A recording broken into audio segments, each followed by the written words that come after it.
maalin ayaa ku soo mari doonto anna isoo mari doonto run ahaantii korkeenna biyo lagu shubayo madaxa naloo dhaqayo jirka naloo dhaqayo oo inaan wax dhaqdhaqaaq iyo xarakaada lahayn wax isdhaqaajina aynan lahayn kafanna nagula duubi doono kafan cad sidii nacnac oo kale dhinacyada markaa nagala xiri doono wixii markaa ka sii dambeeyana waxaana loo qaadi doonaa un qabriga oo nabiga calayhi salaatu wasalaam wuxuu leeyahay idaa wadicat iljanaazatu haddii janaasada la dhigo bimacnaa janaasada hadda waxaa laga wadaa meydka naftigii ayaa laga wadaa marka meydka la diyaariyo diyaarintiisa waxaa ka mid ah kafantii iyo habeyntii hadda aan ka soo hadlaynay kafankii markii lagu xiro wakadaalika maro weynna dusha laga saaro markii intaa la sameeyo nebiga calayhi salaatu wasalaam isagoo sii wada wuxuu yidhi ragguna ay ku qaadaan garbahooda markaa maxaa dhacay markaa run ahaantii wuxuu u hoyday gurigiisii xaqiiqada ahaa oo wuxuu u galayaa qabri ninkii shaacirkaa waatuu lahaa تذكر وفكر بالذي أنت صائر إليه إن كنت ممن يفكر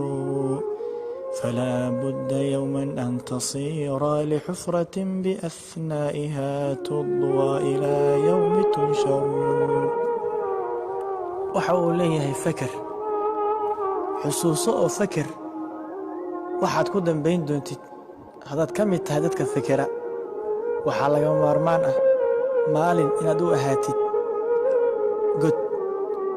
godkaasoo lagugu duubi doono ilaa maalinka qiyaamaha maalinka addoommada lasoo shirinayo inta laga gaaro god lagugu duubi doono run ahaantii walaalayaal waxaa isweydiin leh oo xusid mudan qofka marka la aaso dadkuna ay qabriga ka soo baxaan midba mar uu uga soo baxo maxaa dhacay nebiga sal alla alay slam wuxuu yidhi sanqarta wuu maqlayaa dadka sii tegay kabahooda qarcani caalim wuu maqlayaa kadib waxaa u imaanaya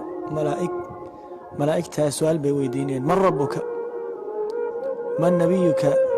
wamaa diinuka saddexdaa su-aal ayaa la weydiinaya hadduu yahay qofka mid wanaagsan oo uu ka jawaabo uu yidhahdo rabbiy allah nabiyi muxamed diin alislaam allah subxaana wa tacaala ayaa sugaya dadka wanaagsan sidaa hadduu uga jawaabo